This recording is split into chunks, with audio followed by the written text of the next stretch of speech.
so when we react at work as leaders, what does that say to the people that have to follow us?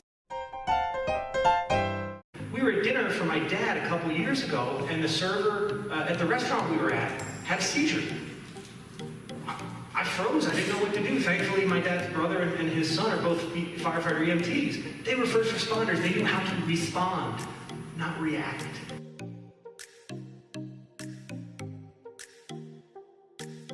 Could you imagine if we had first reactors?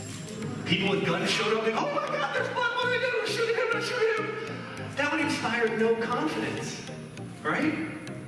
Right. And so when we react at work as leaders, what does that say to the people that have to follow us, to the people that look to us for guidance?